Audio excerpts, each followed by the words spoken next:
his relevance to the story and his investigation into RBS. So Lawrence Tomlinson is a business owner who was also at one point caught up in one of these scams with the banks.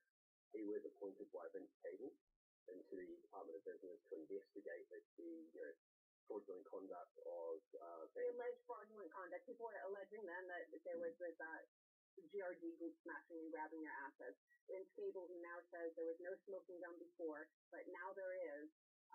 He appointed, when he was business secretary, Lawrence Tomlinson to look at this. And what did Lawrence Tomlinson find? Exactly. So Lawrence Tomlinson was basically overwhelmed with evidence from SMEs that had been tipped into RBS GRG, had their assets effectively ripped away from them by a register. What they couldn't find at that point, however, was a smoking gun or criminal intent from the management of the bank, evidence which showed that RBS GRG was clearly operating as a profit center, and there was intent on the part of the bank to tip healthy companies into GRG. Now, there were some cases of this, but the bank argued it was not systemic. It was a couple of...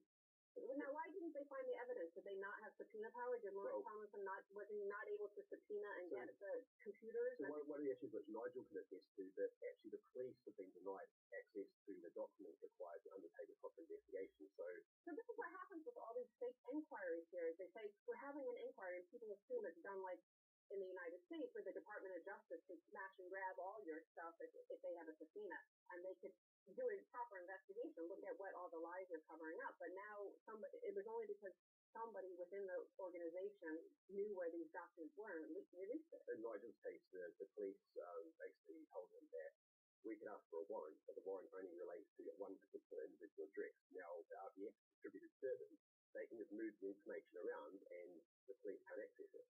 So in the digitized economy, the rules the police have to work with don't allow them to investigate. Okay, but then these guys, these heads of RBS, spoke in front of Parliament. Is that not under oath? The evidence contradicts what they said, I would say here, but in America, I say they just lied to Parliament.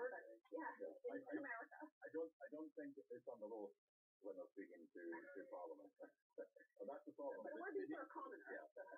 Some commoner in front of Parliament would be under oath. They need to be under legal questioning and done under oath, where they will commit themselves. If they choose to commit themselves, but that's a crime. So they weren't under oath. No, I agree. I think Derek Sachs, the former CEO. Derek Sachs, who was the head of GRG and West Register, which is a little bit dodgy. Well, he set the whole thing up going back into the early 90s, and certainly there's an argument that people like Philip Hampton had information about this years ago, failed to act on it, failed to fulfill their duty to inform the regulator about accusations of fraud, and should be brought to book for it. So the FCA was also asked to investigate, or they were looking at this conduct of Financial Conduct Authority, because it's conduct, not crime in the United Kingdom. And they were looking at this, and another BuzzFeed headline reads, revealed Treasury given confidential information about RBS investigation ahead of share fire sale. So I believe this is 2015, and the Chancellor of the Exchequer at that time was George Osborne, and apparently he was tipped off by the Martin Wheatley. He was the head of the FCA, the Financial Conduct Authority, that basically they would be looking at RBS, and the Treasury did not disclose this information when they dumped the shares on. That's awfully right, insider trading. Well, in the United States, by the way, it's not illegal for politicians to insider trade, so I guess they can do that. But somebody bought these shares and then learned later that it was all a mess. Now, they're also saying... did a rights offering. Yeah. Which, that was in 2008. It was a rights offering. And they failed to disclose. They failed to disclose. Innumerable transgressions of securities law. In 2008, RBS did a rights offering, and they failed to disclose that they were actually being propped up by the Federal Reserve Bank in the United States. Now, speaking of the U.S., the Department of Justice, apparently, there's a headline here, RBS worst-case legal bills could hit $27 billion. I don't know if that's with the new exchange rate, but it was 9 billion pounds at this point last week or 2 weeks ago. 9 billion pounds possibly owed to the United States Department of Justice. Can RBS survive this? Only with the support of the government or the Treasury or the Bank of England, whichever is responsible. Right. Well, you mean the stunned commoner? Yeah, the stunned commoner. Well, I mean, that's a good point, is that the Bank of England is the backstop for fraud. In other words, these big four banks, including RBS, have been committing fraud in various ways, both grand and small, for years. It just gets worse and worse because the Bank of England keeps bailing them out. They keep giving them free money, keeps interest rates low, lowers the cost of fraud. So and when they get caught, the bank pay a fine. And who are the shareholders of the bank? The taxpayer. yeah, and they just print more money, which of course causes more inflation, which means the price of Marmite is going to go higher and higher, and you keep bailing out these banks. You don't have the cushion of being in the EU anymore. The more bank bailouts, higher Marmite costs. Now, of course, the Chancellor of the Exchequer, George Osborne, was handed all this information. He knew all this information, and yet he told the Sun commoners out there to stop bashing bankers. That there's no evidence that they've done anything wrong. It was all kind of a vague sort of market forces caused all this stuff. But part of what keeps all the stock markets afloat and these housing bubbles afloat is the underlying economy. And the underlying economy is the small and medium-sized enterprises. 16,000 were smashed and grabbed. Were they just the assets sold off and no companies existed after that? Or, I mean, did any of these survive? Well, I believe as far as companies are concerned, there was a very small percentage that was returned to normal banking, 6%. So the people, okay, if the assets were sold off, like in our case, it was a hotel, so the hotel still survived, and in fact, the Torquay Hotel, which was the one that we had when we were taken down, they've just completed a £1 million refurbishment. So the new owners obviously have faith in the future going forward. Yeah, so we're the ones that suffer. You know, our lifetime earnings, our lifetime savings were decimated. I mean, our house, we were evicted from our house, and we're left penniless. So it's the effect on the owners of the businesses.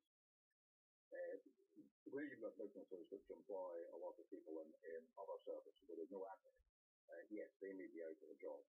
But so you have to make sure that this was a profit center. So now that they're not allowed to smash and grab, what happens what's the future of RBS? Where if they can't profit, I mean, Max says this all the time. If you go to your neighbor's car and you slice them the gasoline off, and you profited, like you got it for free, and you can sell it for £1 a liter. But how do they profit going forward, or can they?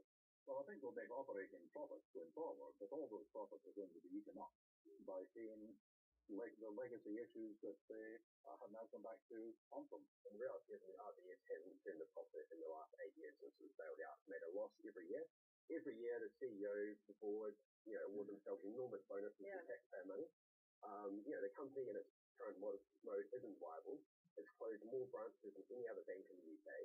And as Ian Fraser pointed out, there's potentially £100 billion of future liabilities that could come to haunt RBS. So I would argue the bank's not viable. It's a criminal enterprise that should be shut down, and let's break up that real competition in banking. Right. Well, I mean, this country is all concerned about immigrants, and so they had a big vote on Brexit, and they want to put up the borders. But Nigel, how do you commoners protect yourselves against financial terrorists that are British that work in the city of London? What are you doing to protect yourselves? Do you report them to the authorities? I've reported them to the police. In fact, the police in Scotland have an ongoing investigation. The Crown Office is the prosecuting authority in Scotland, and I would challenge them. They said to me that they believed everything that was seen in our case, but they didn't have corroborated evidence. Well, I think BuzzFeed has produced any amount of corroborated evidence. Who's more dangerous? Somebody wearing a dashiki on an airplane, or an RBS banker carrying a briefcase? Who should you report to the pilot first? Well, the banker, because in the end of the day, that's the one who is ruining the lifeblood of the country. And wasn't there a situation where when you reported it to the police, RBS said they didn't have any of your papers, and now once the BuzzFeed article came out, they said they found all of a sudden? I tried 3 times to get the papers from RBS. First of all, they said that they'd been destroyed. I then, after the Clipper chance, which showed they hadn't destroyed the papers, I requested again. They wrote back to say that the files were subject to legal privilege, and release of them could be detrimental or prejudicial to any ongoing legal action they care to take. Tuesday morning, I was sitting having coffee. The day after the BuzzFeed thing came out, I got a phone call from RBS saying, "We are about to initiate release of your files." Did you say, "I am a stunned this Royal Bank has called me to say we have evidence of our charges that you have filed against us. Who's Bugsy anyway? It's an American Right? law but yeah. Does anyone in the UK cover this with this thoroughness? No. What about the Daily Mail? Are they concerned about their readers, Daily Mail people? I mean, because your Marmite's going up and the blues is going up, aren't you concerned that your own countrymen are raping and pillaging your readers? Daily Mail? Oh, that's right. You don't care. They should do this. They should do a similar headline. Stunned commoners approached by Royal Bank who has, smashed and grabbed the entire country. Well, that's their sort of take on it. The only major newspaper that didn't cover the GRG story was The Guardian. It seems they view it as more important to rehabilitate Nick Bull's career, who was in charge of the Treasury and all of RBS GRG fraudulent bond back in the 2000s. Well, we have been covering it for years. We covered many of the victims and now you. I believe it was a BBC or Channel 4. They did do an investigation about Ulster Bank, which is part of this. Yeah, Channel 4. Okay, so they did reveal a year or two ago some of this story as well. But now you have the actual evidence that it was written down that this is a profit center, a dash for cash, a smash and grab. All right, so they ran a story on BBC on this a couple of nights ago, and it was definitely talked about for a day or so. Is this going to have legs? Are we going to be talking about this in a week from now, or will it be swept under the carpet? I think so. You think it has legs? I think it has legs. All right. You think so? You think we're going to see some justice? I would remember who was the banker who was slashed from Friars Bridge? That was the Vatican banker. The Vatican banker. Yeah, but there were bankers here too. But I think we'll see some stunned commoners that actually justice is delivered. That would be very stunned commoners if there was any justice.